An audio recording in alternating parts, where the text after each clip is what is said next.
Captain Samantha Wright stared at the radar screen. A blip appeared where no blip should be. It moved too fast, changed direction too sharply, and gave off energy readings unlike anything human ships could produce. "Sir, unknown vessel approaching Mars orbit," she reported, voice steady despite her racing heart. "It's not one of ours."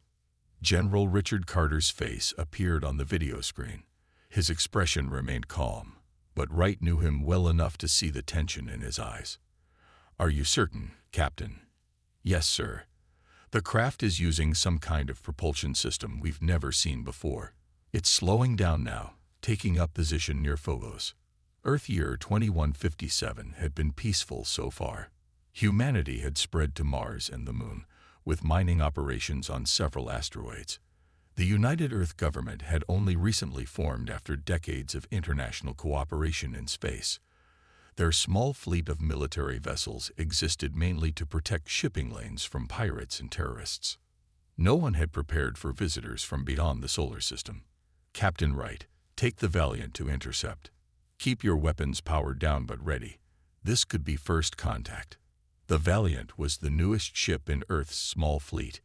Even so, as Wright guided it toward the alien vessel, she felt like she was driving a tractor next to a sports car. The alien ship gleamed with a blue-green metal unknown to Earth science. It moved with impossible grace.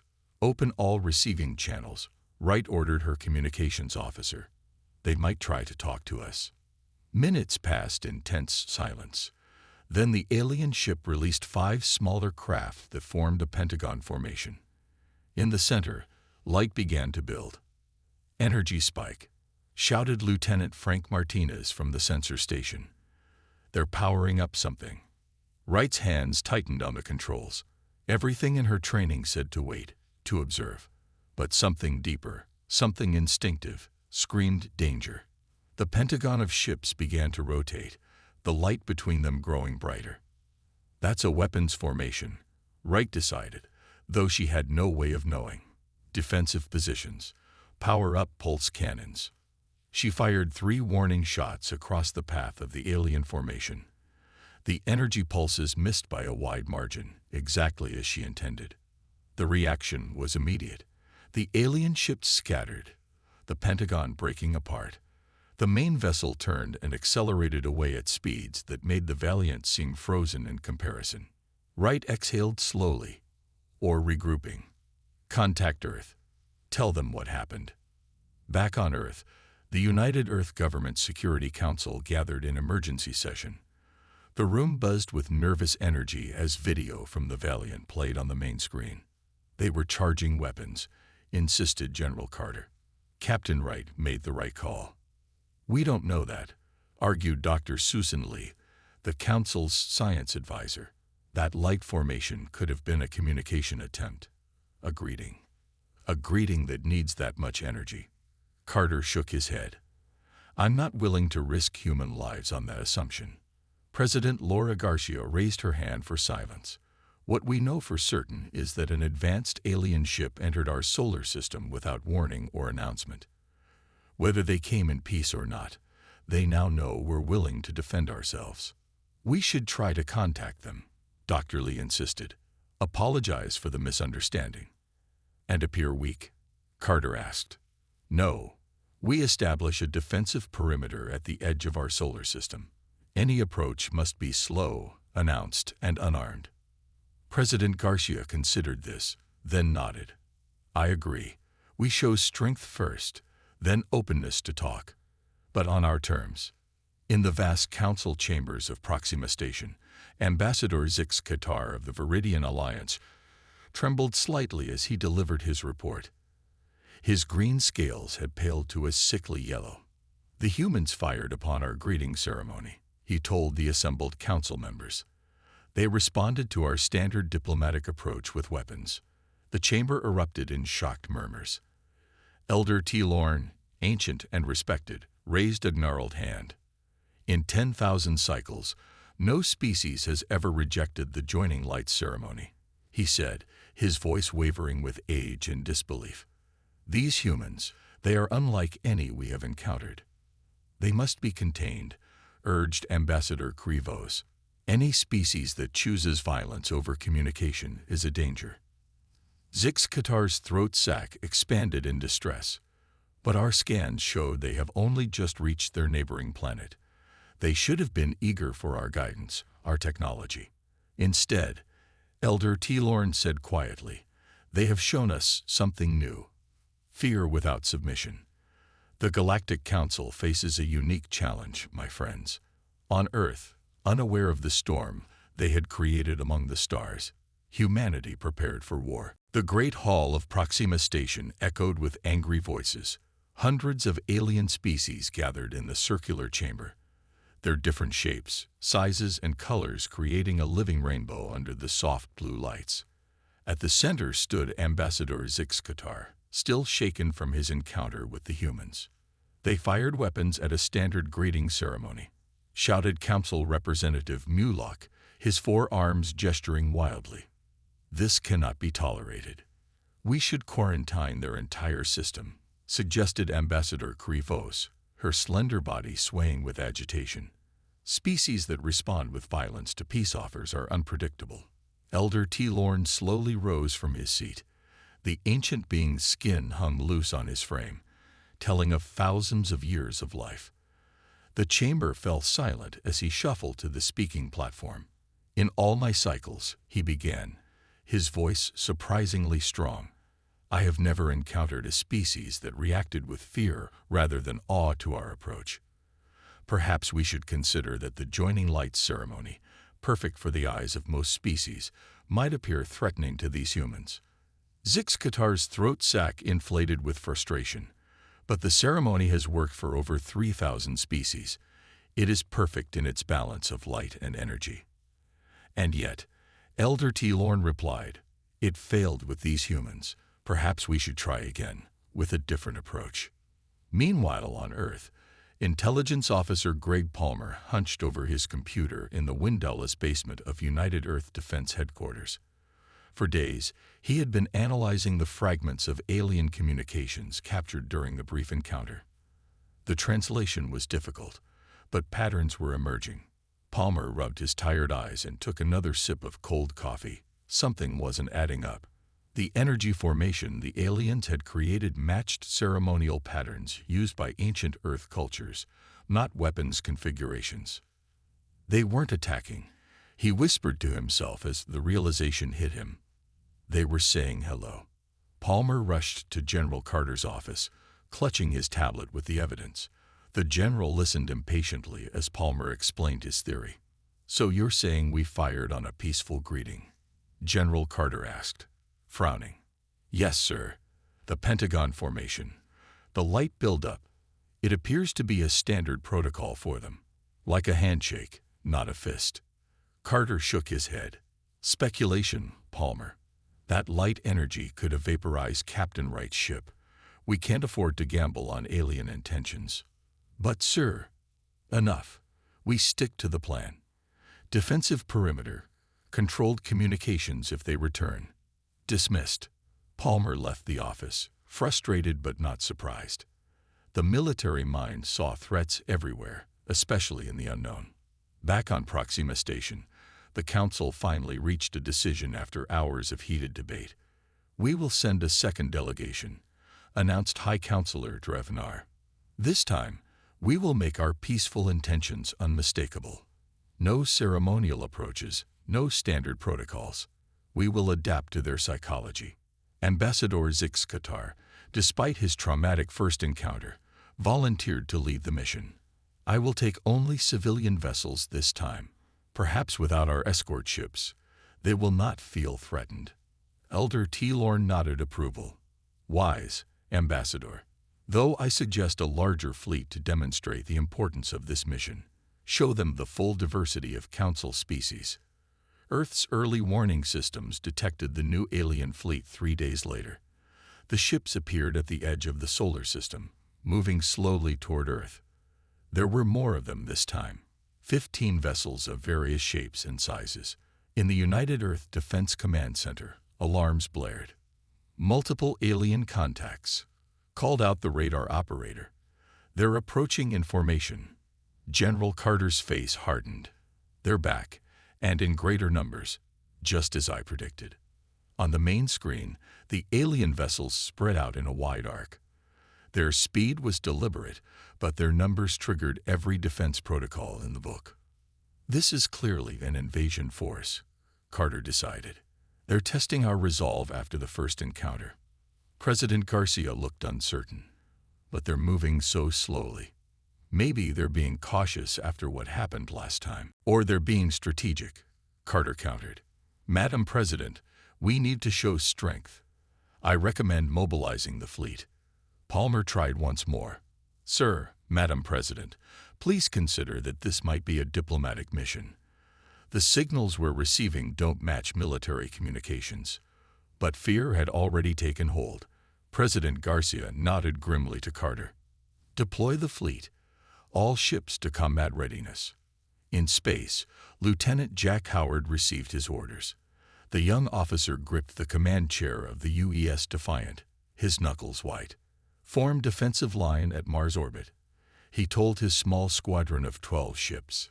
No one gets through without identification and clearance. The human fleet moved into position, weapons charged, as the much larger alien delegation approached with what they believed were unmistakable signs of peace. Lieutenant Jack Howard stood on the bridge of the UES Defiant, his 12-ship fleet spread in a defensive formation near Mars orbit. Each vessel was small by space standards, designed more for speed than heavy combat, but together they formed Earth's first line of defense. Status report. Howard called to his crew. All ships in position, sir, replied Navigation Officer Lisa Brown. The alien fleet has slowed but continues to approach. Weapons charged and ready. Added Weapons Officer Tim Nelson. But, sir, should we really be the ones to make the first move? They haven't shown aggression yet. Howard understood the concern. At 32, he was young for his command, but experienced enough to know the weight of his decisions. Orders are clear. They cross the boundary line. We form a blockade. They attempt to pass the blockade. We fire warning shots. On the main screen, the alien vessels continued their slow advance.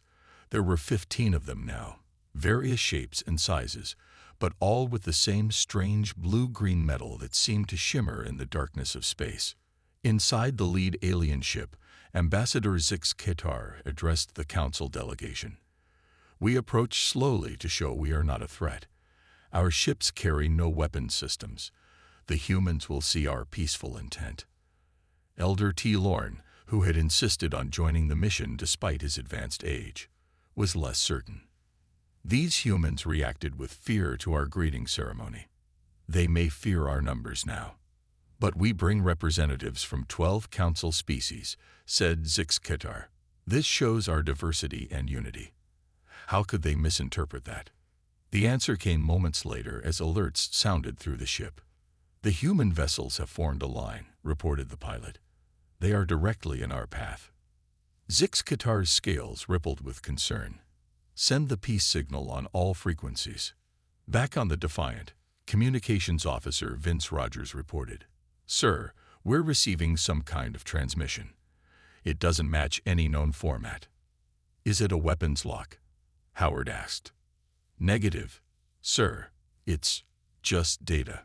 Patterns repeating. Intelligence Officer Greg Palmer, who had been assigned to the Defiant after his warnings went unheeded on Earth, spoke up. Sir, I believe it's a communication attempt.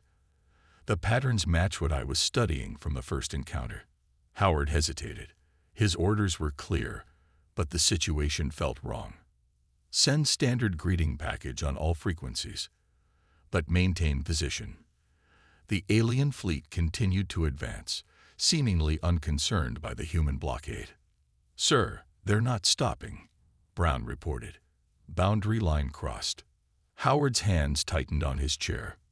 Form the blockade. Position ships directly in their path. The 12 Earth vessels moved into a tighter formation, creating a wall in space. On the alien command ship, confusion reigned. Why do they block our path? Zix Ketar asked. We sent the peace signal. Their ships are so small, noted one of the council observers. Perhaps they wish to escort us. We should maintain course and follow standard diplomatic approach vectors. Elder T. Lorne shook his head. I sense this is not right. These humans do not understand our intentions. But his warning came too late. The alien fleet attempted to maneuver around the human blockade, a standard council protocol when meeting new species, showing respect for their space while maintaining the diplomatic mission. To Lieutenant Howard, it looked like the aliens were trying to flank his position. They're attempting to surround us, he called. All ships, maintain blockade formation. As the human ships adjusted to block the aliens' new course, automated defense systems detected the movement of the larger vessels as aggressive maneuvering. Without direct command, the automated systems fired warning shots across the paths of the three lead alien ships. The energy pulses, meant to miss by a safe margin, passed close to the unshielded alien vessels. One grazed the hull of a smaller ship, causing it to spin out of control. The alien fleet reacted in panic and confusion. Having no weapons, several ships attempted to retreat while others moved to assist the damaged vessel. To the humans, the sudden, erratic movements looked like an attack formation. They're coming in hot, shouted Weapons Officer Nelson. Multiple vectors. Howard made the hardest decision of his life. All ships, defensive fire. Protect the fleet. The space between Mars and Earth lit up with energy pulses. The Earth ships fired precisely, targeting what they believed were weapons systems on the alien vessels. The aliens, with no weapons to return fire and minimal shielding on their diplomatic vessels, suffered immediate damage. 3 ships lost propulsion. Another began venting atmosphere. Ambassador Zix Qatar watched in horror as his peaceful mission disintegrated into chaos. Retreat, he ordered. All vessels, emergency retreat. The remaining alien ships engaged their advanced drives, pulling away faster than the human vessels could follow. They left behind 4 damaged ships, drifting helplessly in space. Lieutenant Howard ordered immediate ceasefire once the retreat began. Rescue teams to the disabled alien vessels, he commanded. Medical teams on standby. The short, violent encounter was over, but its consequences would echo across the galaxy. In the Grand Council chambers, the news arrived with shocking impact. No species had ever responded with military force to a diplomatic delegation in all of recorded galactic history. The humans had just changed everything. The Galactic Council wasted no time after the battle. They declared the Sol system off-limits to all Council species. Armed patrol ships guarded the main travel routes to Earth's corner of the galaxy. The Council hoped to contain what they now saw as a dangerous, unpredictable species. On Earth, scientists Nancy Miller and Alan Davis stood in a secure underground lab beneath the Rocky Mountains. Before them lay the wreckage of an alien ship recovered after the battle near Mars. "Look at this," Nancy said, pointing to a strange blue-green metal panel. The molecular structure shifts when energy passes through it. Alan ran his scanner over the panel again. It's like the metal is alive. It remembers patterns of energy and adapts.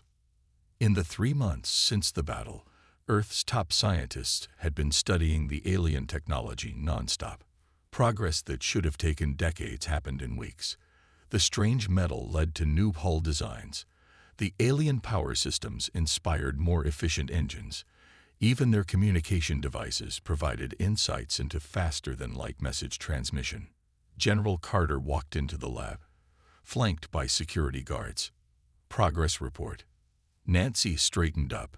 "Sir, we've almost figured out how their shields work. It's not a barrier like we thought. It's more like a skin that absorbs and redirects energy. Can we build it?" Alan nodded. "We already have a prototype. Small scale, but it works." Carter allowed himself a small smile. "Good, because our long-range scouts report the aliens have blockaded our system. We're trapped here unless we can match their technology." 500 light-years away, the Council's emergency session had lasted for weeks.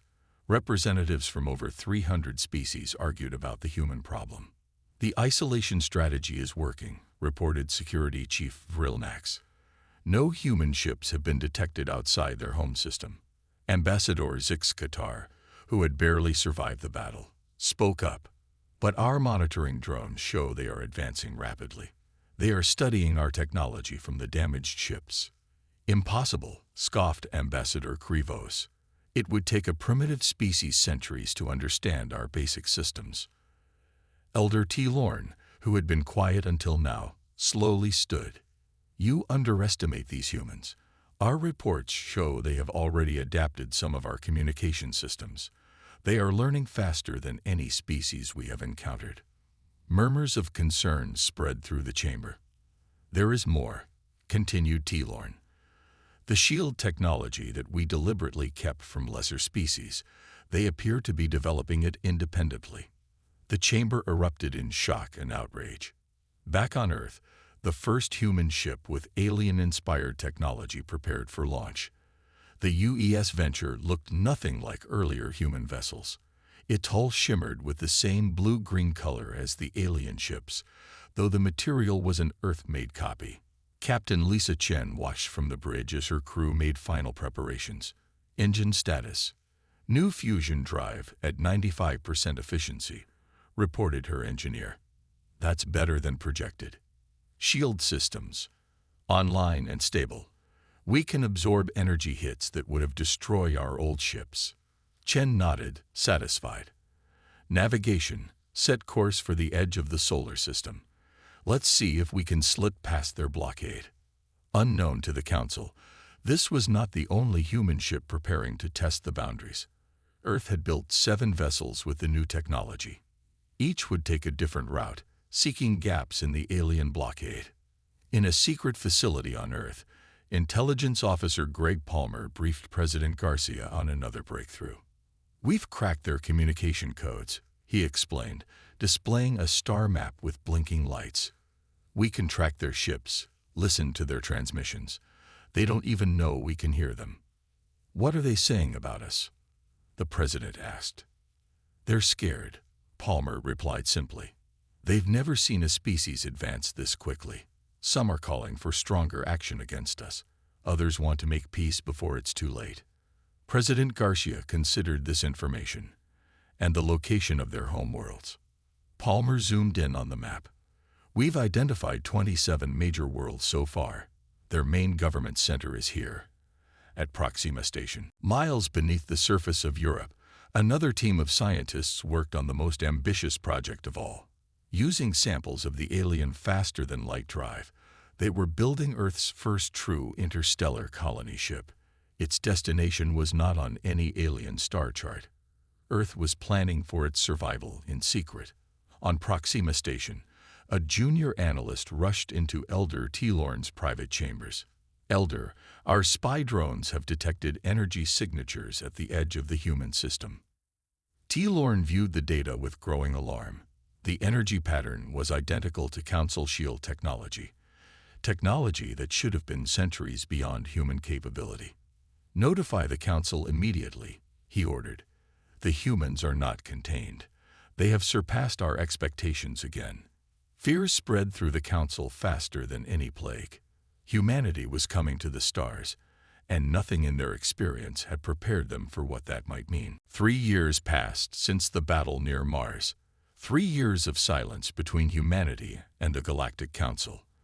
The Earth ships had successfully slipped past the alien blockade months ago, exploring nearby star systems while carefully avoiding detection. Humanity had established its first secret colony on a planet they named Novaterra, hidden behind a dust cloud that confused alien sensors. On Earth, United Nations Secretary Diana Foster sat at the head of the table in the war room. Military officers and politicians waited for her to speak. A large screen on the wall showed a map of known alien territories, gathered from intercepted communications. It's time, Foster said. We can't hide forever.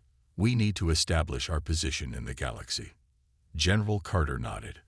Our fleet now includes 37 ships with advanced shields and weapons. We can defend ourselves if needed. But do we need to? Asked Foster. I don't want war with beings who control hundreds of worlds. Intelligence Officer Greg Palmer, now promoted to Director of Alien Affairs, spoke up. Their council seems to operate on strict rules and protocols. They expect all species to join their alliance and follow their lead. No one has ever refused. Foster smiled. Then we'll be the first. Prepare a message to be sent to their Proxima station. We will offer limited diplomatic relations, but we will remain independent. The message from Earth arrived at Proxima Station during a routine council session. When the human transmission began playing on the main screen, the chamber fell silent. Secretary Foster's image appeared, calm and professional. Greetings to the Galactic Council. I am Diana Foster, representing the United Earth Government. After careful consideration, we propose the following. Earth will establish its own alliance, independent from Council control. We seek peaceful coexistence, but will not submit to your authority. We are willing to trade and share knowledge on equal terms. We request a response within 30 days. The message ended, but what followed shocked the Council even more. Attached to the transmission was detailed information about Council species that Earth should never have known, trade routes, defense capabilities, and even private communications between Council members. The Council erupted in panic. How did they obtain this information? Demanded Security Chief Rilnax. Our codes are unbreakable. Ambassador Zixkatar's scales had turned a pale yellow with fear. They've been listening to us for years. They know our strengths and weaknesses. Elder T. Lorne raised his hand for silence. We must consider their proposal carefully. They could have attacked us with this knowledge, but instead they offer peace, on their terms. A week later, a small civilian ship left Earth carrying Junior Ambassador Kevin Fletcher. At 34, Fletcher was selected for his direct communication style and quick thinking. His ship, deliberately unarmed, followed coordinates provided by Elder T. Lorne, who alone had responded to Earth's message. As Fletcher's ship docked at Proxima Station, he marveled at the structure's size. The station housed representatives from over 300 species and served as the center of galactic government. Guards escorted Fletcher to the main chamber. He was the first human to stand before the full council. Thousands of alien eyes studied him, some with curiosity, others with open hostility. "Speak, human," commanded High Counselor Trevnar. Fletcher stepped forward. He wore a simple blue suit with no special decoration or rank insignia. This was deliberate. Earth wanted to show they didn't care about the elaborate status displays common in council culture. "Thank you for receiving me," Fletcher began. "I come to explain Earth's position. We've observed your council carefully. You operate through complex rituals and indirect communication. Humans prefer directness. We say what we mean. We ask for what we want." Murmurs spread through the chamber at this blunt approach. "Your council demands that all species follow your lead in technology, governance, and culture. Humanity has always valued independence and diversity. We cannot join your council as it currently operates." Ambassador Krivos stood up angrily. "You are a primitive species barely able to lead your own star system. You should be grateful for our guidance." Fletcher smiled. "Actually, we've established colonies in multiple star systems already." The chamber exploded with noise. This was impossible. The human blockade should have contained them. Fletcher continued calmly. "We've settled worlds you thought inaccessible. We've developed technology you believed beyond our reach. We've deciphered your communications you thought secure." He displayed a star map showing human settlements that should not exist. "We don't want war," Fletcher said as the noise died down. "We want to be neighbors, not subjects. The human alliance will remain independent, but open to cooperation with the Council." Elder T. Lorne looked at the human with new respect and growing alarm. In just 3 years, these humans had achieved what took other species centuries. And now they demanded equality with a council that had ruled the galaxy for millennia. The galaxy would never be the same. Ambassador Kevin Fletcher's speech to the Galactic Council had unexpected effects. In the days that followed, Representatives from smaller council species approached him privately. They were tired of the dominance of the elder races and saw opportunity in the human alliance. The Novelli, a species of gentle scientists from a small system near the Galactic Rim, were the first to officially request information about joining humans instead of the Council. "We have always been treated as lesser members," explained Novelli Representative Seleth to Fletcher. "Our research is taken by the elder species, but we receive little in return." Similar stories came from the Braxians, skilled miners who felt exploited, and the Lorani, who had artistic talents but no military power. All saw in humanity a chance for equal partnership rather than submission. Word of these meetings reached Ambassador Zix Qatar, who brought his concerns to an emergency session of the Council's inner circle. "The humans are dividing us," he warned, his scales darkening with stress. "Already 7 species have expressed interest in their alliance. This threatens the order we have maintained for thousands of years." High Counselor Drevenar pounded his fist on the table. "This cannot stand. First, they refuse our diplomatic protocols. Then they steal our technology. And now they seek to break apart our unity." Elder T. Lorne listened quietly before speaking. "Perhaps we should consider why these species are so eager to leave. Have we truly treated them as equals?" Ambassador Krivos hissed in disagreement. "You suggest we change our ways for these humans.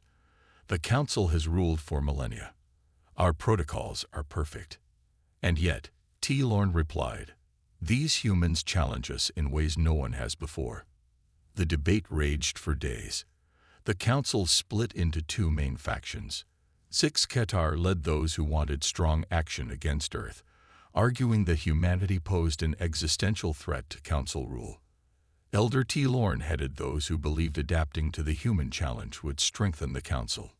On Earth, Spymaster Linda Garcia of Earth Intelligence monitored these developments through intercepted communications.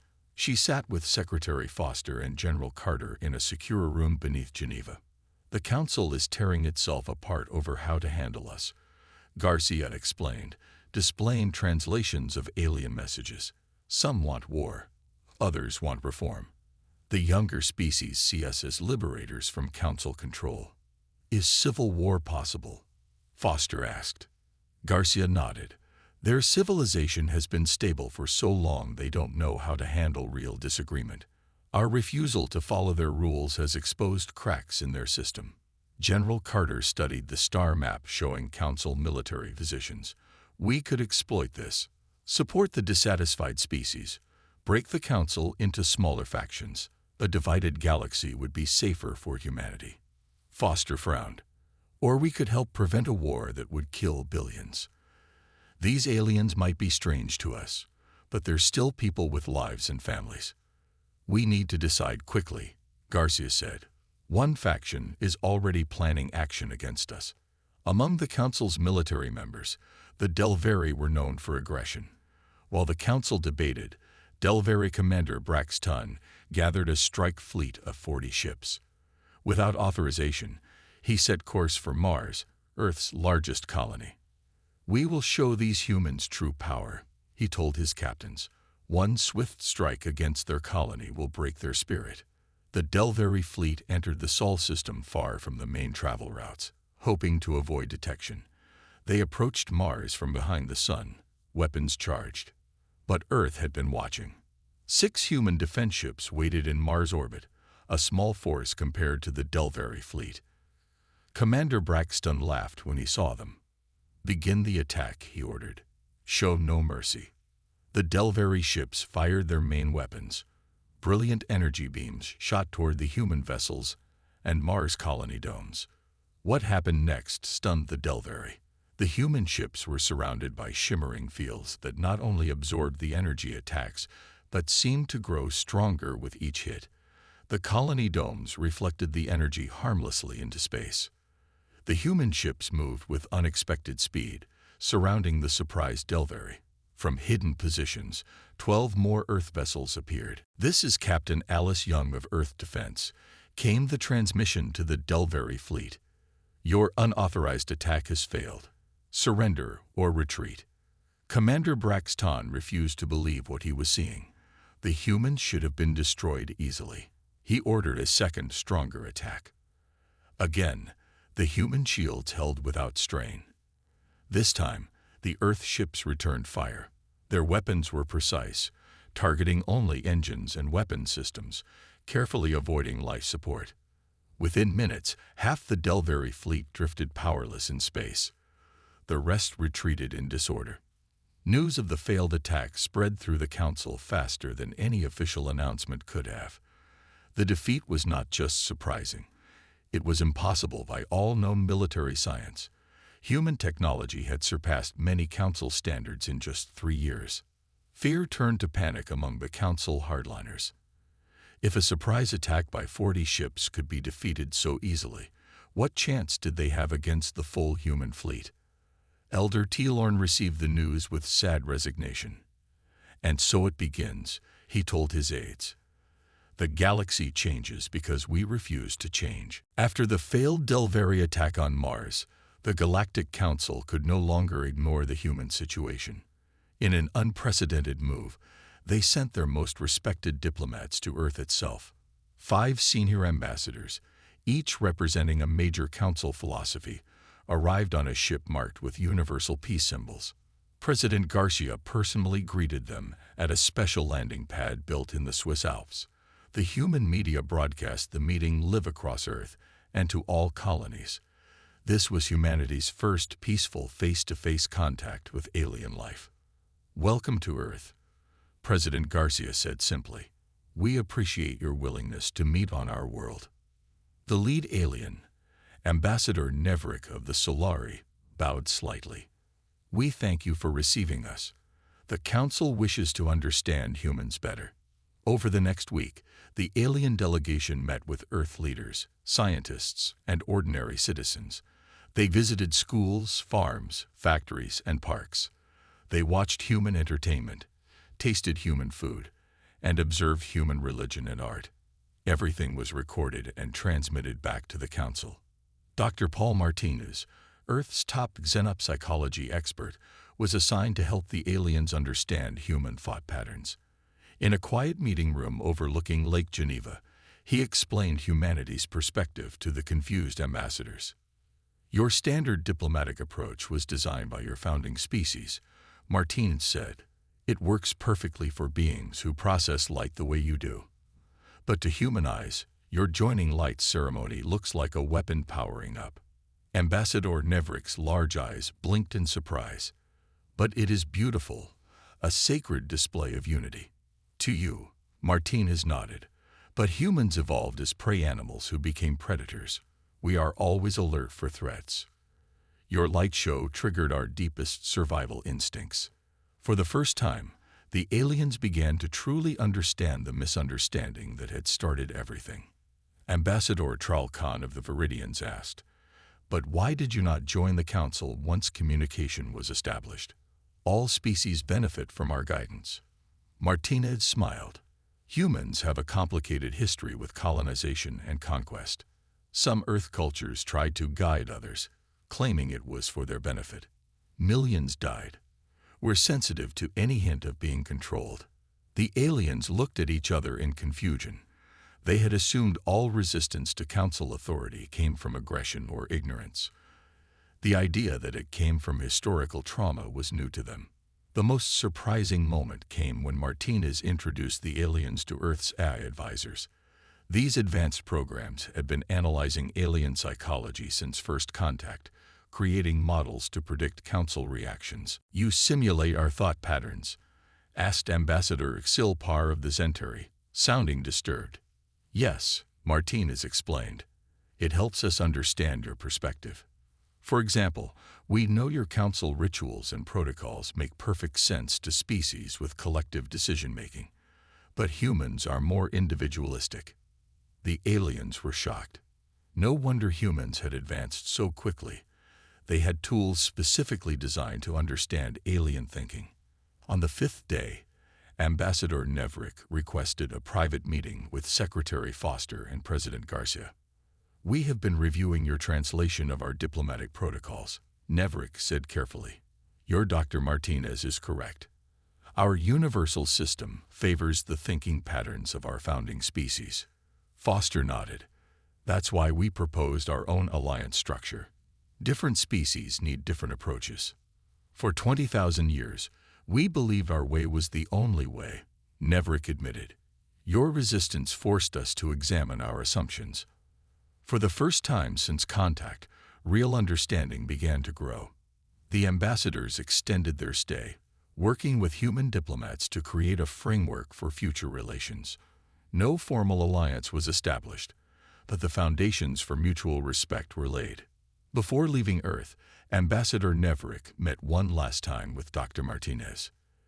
Your species confused us deeply, the alien said. You rejected our diplomacy, yet you seek peace. You prepare for war, yet you avoid killing when possible. You refuse our authority, yet you follow your own rules strictly. Martinez smiled. That's humanity. We're full of contradictions. There is one thing all council members now agree on, Neverick added. The galaxy will never be the same with humans in it. As the alien ship lifted off, Martinez watched it disappear into the blue sky. The council now understood humans a little better. The question remained whether understanding would lead to peace or simply more effective conflict. Back on Proxima Station, Elder T. Lorne received the ambassador's detailed report. For the first time in centuries, the ancient being felt hope. These humans were strange and dangerous, but they were also thoughtful and creative. Perhaps together, they could build something new. 5 years had passed since first contact. The galaxy had changed more in those 5 years than in the previous 1,000. The human alliance now included 27 former council species and dozens of newly discovered civilizations the humans had found and welcomed as equals. Admiral Samantha Wright, once the captain who fired the first shots at alien visitors, now stood on the bridge of the UES Discovery, Earth's most advanced exploration vessel. The ship's mission was purely scientific, focused on a strange energy pattern detected in a distant nebula. What made this mission unique was its crew. Alongside the human scientists worked experts from 15 different alien species, including several from the Council. This joint mission symbolized the new relationship that had slowly, painfully developed. Energy readings are getting stronger, reported Science Officer Ben Clark. Whatever is causing this pattern, we're getting close. Maintain course, Wright ordered. All sensors recording. Beside her stood Zix Qatar, once an enemy, now a scientific liaison from the Council. The former ambassador had requested this position specifically, saying his career should end where it began, with humans. Your people have brought more change in 5 years than we saw in 5 millennia, Zix Qatar observed quietly. Many in the Council still fear you. Wright smiled. And many humans still distrust the Council. But we're here, working together. That's progress. On the edge of settled space, a small human colony called New Horizon detected unknown ships approaching their system. The colony was one of the furthest outposts of the human alliance, established on a world rich in rare minerals. Colony Governor Eric Daniels activated the emergency beacon, calling for help. Within hours, 2 human alliance defense vessels arrived. To everyone's surprise, 3 council ships also responded to the distress call. The unknown ships belonged to the Kryvax, a predatory species previously unknown to either humans or the Council. The Kryvax attacked without warning or communication, targeting the colony's main settlement. For the first time, human and Council ships fought side by side. The defense was coordinated and effective, driving off the attackers before they could cause serious damage. The battle created an unexpected bond between former enemies. Back on Earth, Ambassador Kevin Fletcher and Elder T. Lorne stood in a beautiful Japanese garden. Cherry blossoms fell around them as they walked slowly along a stone path. Both had been key architects of the new relationship between humans and the Council. The Council voted yesterday, T. Lorne said. They have formally acknowledged Earth's independence and the human alliance as an equal power in the galaxy. Fletcher nodded. President Garcia will be pleased, and the reforms you proposed for the Council. Also approved. New species will no longer be required to follow the old protocols. Each may choose their preferred method of communication and governance while still participating in galactic affairs. They stopped beside a small pond where colorful fish swam in lazy circles. I never expected to end my career rewriting the fundamental structure of the Council, T. Lorne admitted. For 20,000 years, we believed uniformity was strength. And humans showed you that diversity can be stronger, Fletcher said. T. Lorne's ancient face formed what Fletcher had learned was a smile. Perhaps we needed your refusal of diplomacy to teach us what true diplomacy should be. On Proxima Station, the new council chamber had been redesigned. Instead of the hierarchical arrangement that had placed elder species in privileged positions, the new design formed a true circle with equal spaces for all. A special section was reserved for Human Alliance representatives, who attended as observers and partners, not members. The greatest change came in how newly discovered civilizations were approached. The first contact protocol, developed by Earth, had become the standard throughout the galaxy. It emphasized clear communication over ritual, respect for cultural differences, and patience in building relationships. When another previously unknown species was discovered near the galactic core, both Council and Human Alliance ships approached together. They moved slowly, broadcasting simple mathematical sequences and peaceful images in formats that most sensory systems could interpret. No light shows, no complex ceremonies, just clear messages. We come in peace. We respect your space. We invite communication when you are ready. The new species responded positively, and another peaceful first contact was achieved. In her private quarters aboard the Discovery, Admiral Wright recorded her personal log. Sometimes I still think about that day when I fired warning shots at what I thought was an attack, she said quietly. One misunderstanding that changed the course of galactic history. We refused their diplomacy, yet somehow taught the galaxy a better way to communicate. Perhaps that's humanity's gift to the stars. We challenge assumptions, break rules that need breaking, and build something better from the pieces. She looked out at the stars streaming past her window. We're still learning, still growing, but we're doing it our way, as equals, not subjects. And that has made all the difference.